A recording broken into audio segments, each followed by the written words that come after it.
అది యూనివర్సిటీ కాదు. నాది చాలా చిన్న కాలేజ్. నాకు ఉద్యోగం వస్తదా? నాకసలు ఉద్యోగం వస్తదా? లేకపోతే బ్రో నాది పెద్ద యూనివర్సిటీ. నేను ఒక 30,00,000 కట్టాను. నాకు ఉద్యోగం వస్తదా? అంటే ఇక్కడ యూనివర్సిటీ అనేది మ్యాటరే కాదసల గట్టిగా మాట్లాడితే. నేను ఒక టైర్ 3 ఇంజినీరింగ్ కాలేజ్ చదివాను. ఇప్పుడు నేను ఏ కంపెనీలో అయితే ఇంటర్న్‌గా వర్క్ చేస్తున్నానో, అదే కంపెనీలో సేమ్ ప్యాకేజ్‌తో, సేమ్ ప్యాట్రన్‌తో నా ట్రైనింగ్ బ్యాచ్‌లోనే యూనివర్సిటీలో చదివిన ఒక 5 స్టూడెంట్స్ వరకు ఉన్నారు తెలుసా? వాళ్ళకి కూడా సేమ్ అమౌంట్ ఆఫ్ సాలరీ. మరి వాళ్ళు అంత అమౌంట్ పే చేశారు. నేను అసలు అమౌంటే పే చేయలేదు. How it's possible? It's all possible because of just your skills. మీ స్కిల్సే మ్యాటర్ అవుతాయి. ఈ గాడి నుంచి అంటే యూనివర్సిటీలో అంతగా యూనివర్సిటీలో చదివితే అదవుతుంది, ఇదవుతుంది అని చెప్పి ఫస్ట్ ఆ భ్రమ నుంచి బయటకి రండి. So what matters is your problem solving skills అనమాట. So one of the main thing is DSA. So DSA ఉంటేనే ఏదైనా అవుద్ది. If you really want to learn DSA, నేనైతే మీకేం ఎక్స్ప్లెయిన్ చేయను. లైక్ టాపిక్స్ ఎక్స్ప్లెయిన్ చేయడానికి మీ దగ్గర యూట్యూబ్ లో కొన్ని వందల వీడియోలు ఉన్నాయి.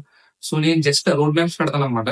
అంటే ఆ రోడ్ మ్యాప్ నేను ఫాలో అవుతాను. ఫాలో అయ్యి ఎవ్రీ డే ఏ కాన్సెప్ట్స్ అవ్వాలో ముందు రోజే పోస్ట్ చేస్తాను. సో జస్ట్ మీరు కాన్సెప్ట్స్ చదవకుండా సరిపోద్ది. If you guys are really interested, ఈ 20 ఇయర్ నేను నుంచి కోర్స్ అయితే స్టార్ట్ చేయబోతున్నాం. ఆర్ మీరు ఈ వీడియో తర్వాత ఎప్పుడైనా చూసినా సరే, మీకు ఎప్పుడైనా చేయాలనిపిస్తే, if you really want start, just కిందకి స్క్రోల్ చేయండి. నా ఇన్‌స్టాగ్రామ్ ఓపెన్ చేసి ఆ రీల్ చూడండి. అక్కడి నుంచి మీరు స్టార్ట్ చేసుకుంటారండి. ఒక 90-120 డేస్ చాలు మీరు బేసిక్ కాన్సెప్ట్స్ అన్ని క్లియర్ చేసేస్తారు. That will help you a lot. ఒక 1000 మంది ఉంటే అందులో టాప్ 20, టాప్ 30 లో ఉండడానికి మీకు ఇది చాలా హెల్ప్ చేస్తుంది. సో ఫాలో చేయండి. మీ ఫ్రెండ్స్‌కి కూడా షేర్ చేయండి.